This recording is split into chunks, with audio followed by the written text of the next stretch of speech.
Hey, so again, this isn't an FU. Look at where I am. Look how amazing my life is.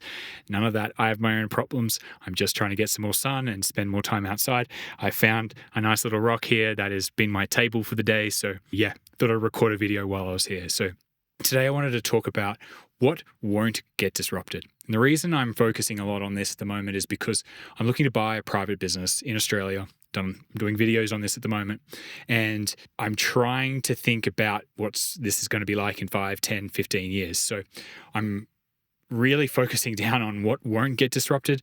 There's a lot of things that I think are changing in this world, and it's obviously super hard to predict the future, but I'm going to take a stab at it, and that's the best I think I can do. So this is what I think won't get disrupted.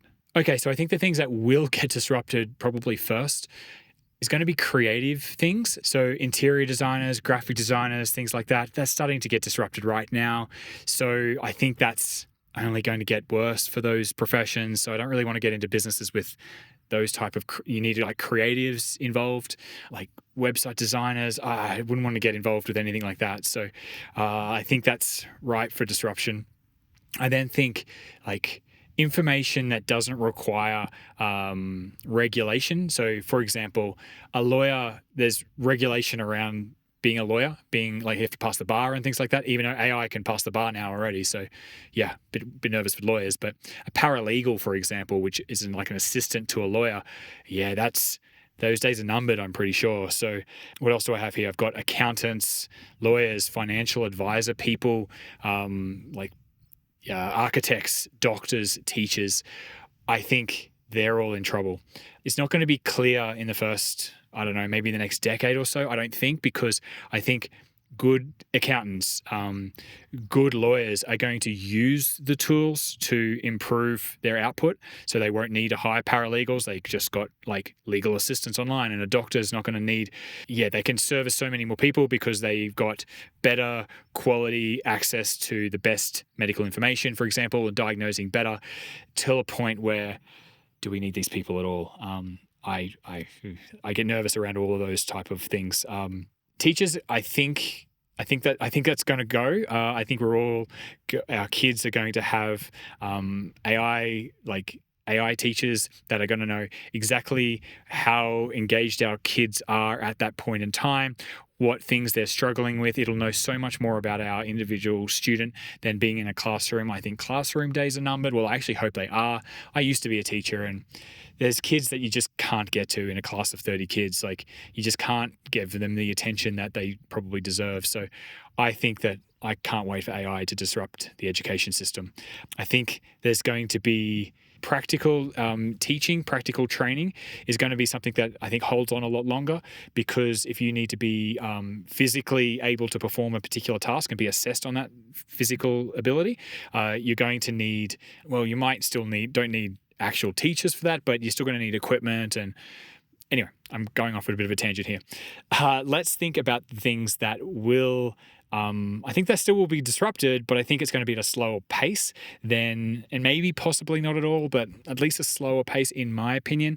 So I think we've got service providers, anything that uses like fine motor skills. So plumbers, for example, every case is kind of different. I think AI robotics is quite a way away when, fine motor skills are critical.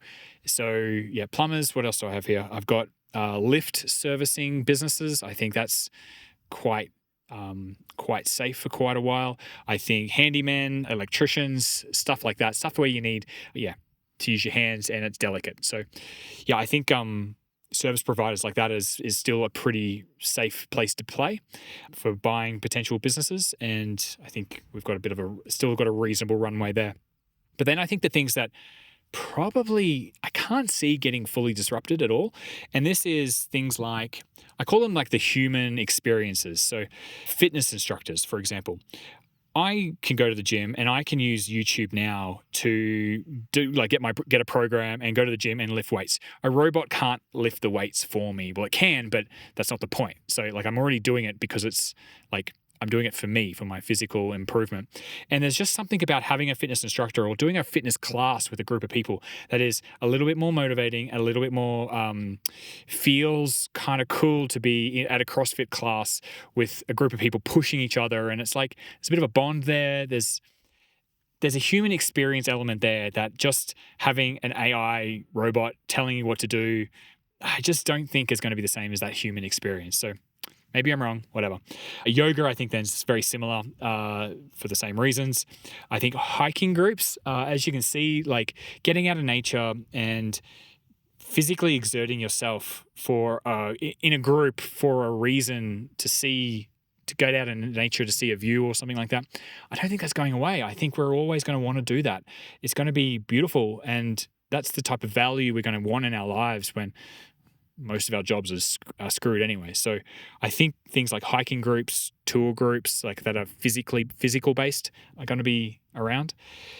Then I think around that idea, that physical activity idea, classes for kids, like for children, like dance classes and sports classes and stuff for kids. Like I think we're still going to want our kids to be socially engaged with other children, because maybe they're not going to get it at school because they have an AI teacher, but getting them to be physically aware of their own body and space and spatial awareness and stuff like that. So I think children's physical activities is going to be something we're always going to want our kids to be doing. So dance classes is a great one, ballet, stuff like that. Another industry that I think is very unlikely to get disrupted completely, well, probably at all, is sport. Like the whole sport industry. Like think about it. Like I love watching tennis because it's two humans beating each other up on the tennis court, like pushing themselves to the limit. But like a robot could probably would hit the ball so much harder, but that doesn't seem very appealing to me. I want to see two humans battling it out. So I'm going to go and watch tennis matches, and I'm going to play tennis, and I'm going to play paddle, and I'm going to watch the football. I don't know. There's something special about humans doing that thing. We admire them. It's not about robots doing that thing. Now, an industry that probably is going to get disrupted in lots of ways, but I think we're still going to do, is travel. So going to beautiful parts of the world, being in nature, anything to do with travel, I think is still going to be around, but it's just going to be very weird and different. So maybe how the mode of transport is completely radically changed. Maybe the accommodation is very different, but I think being in nature is going to be something we as humans will cherish and will want and will pay for. So I think sort of travel experience-y businesses, I think, is probably still going to be around. Then like just basic stuff like restaurants, bars and clubs, like they seem kind of like obvious, like, yeah, maybe there's going to be robot waiters, but we're going to pay for the human experience of a waiter coming and serving us, I think. So, and clubs, people dancing on a dance floor is not the same as you dancing at home or you dancing with virtual reality on. There's that sweaty, that feeling that I'm not even a club person, but that's still going to exist, isn't it? Like, yeah, people in their 20s, that's going out to clubs and listening to that bass, and I don't know, that stuff's, I can't see that going away. Bars, I still think is a thing. It's that social thing that we do. We're not going to do that much less. I'm sure we have better social experiences online in the future, but I still think there's going to be a human-to-human element that we're going to want to chase in our lives as well. And we're going to feel like we're missing out if we spend too much time in our VR world or whatever is going on. I don't know what's going to happen, but I still think restaurants, bars, clubs are going to be a thing. Now, the problem with a lot of these businesses are I don't really like the business models of most of these. So that makes things a little bit challenging from me looking for a private business that I want to invest in. So I don't like restaurants. They're too competitive. It's very hard to get right. Clubs is definitely not my thing. Yoga classes not my thing. Fitness gyms, stuff like that. None of that's my thing. I don't want to run tour groups and hiking groups and stuff like that. Sport, I don't know. Maybe I could get something in the sports world. But children's physical activities like sport with kids and dance classes with kids, that's actually kind of interesting to me. So yeah, I've been thinking about that one, and maybe I'll put more attention in searching for that type of business. But anyway, I've rambled on a lot here. I hope that was interesting. I am still heavily invested in the stock market, by the way, for those who have been here on my channel following my stock market investing. This thinking, though, about what is going to be disrupted is really helping me make and adjust my portfolio and my investments. I'm still using Interactive Brokers. There's a link in the description for that. And yeah, the adjustments that I'm making are based around the thinking that I'm doing on on this. So what I think is easily disrupted, less easily disrupted, and maybe not disruptable at all. That's a lot of my thinking at the moment, and my portfolio is adjusting to that. So yeah, you'll enjoy seeing the next update on that. Hope you're enjoying these videos, and yeah, I'll see you in the next one.